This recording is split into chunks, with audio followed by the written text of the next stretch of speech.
নমস্কার, কেমন আছেন সবাই? ডেইলি লাইফ ট্রাফিক ব্লগে আবার চলে এলাম আপনাদের দেখাতে যে আজকে আমি সারাদিন এত টায়ার্ড ছিলাম, ওই জন্য সারাদিনের ব্লগটা বানাতে পারিনি, শুধু রাত্রের খাওয়া দাওয়ার ব্লগটাই বানালাম।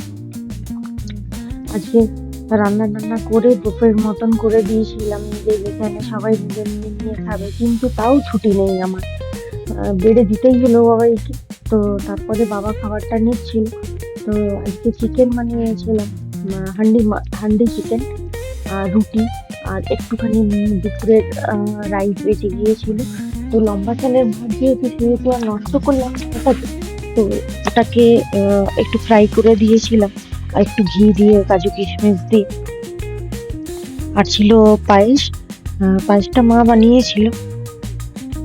সারাদিনের একটা ধকলের পরে তারপরে ঘর পরিষ্কার ছিল, নিজের খাওয়া দাওয়া ছিল, তারপরে সকালবেলা উঠে লোকজন নেওয়ার আশা ছিল, এগুলো সব করতে করতে ম্যানেজ করতে করতে অনেকটা রাত হয়ে গেছিল। সবার লাস্টে মা খেলো, সবাইকে দিয়ে আমি তো সবাইকে দিতে পারছিলাম না, এতটাই টায়ার্ড হয়ে গেছিলাম।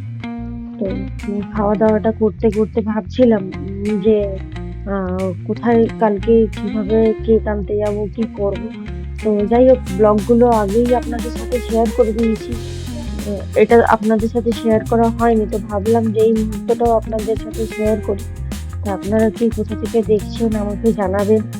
আর আমার দিদা আবার একটু বেশি রসিক মানুষ, ওনারও গান শোনাবো আপনাদের।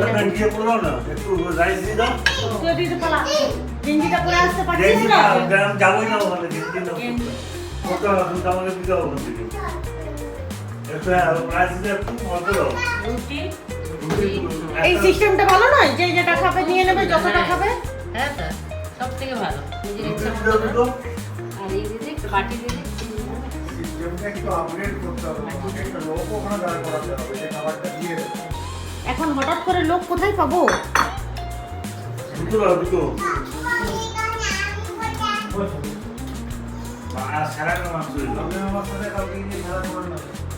চলুন হই হই করে সবাই মিলে খাওয়া দাওয়া করি।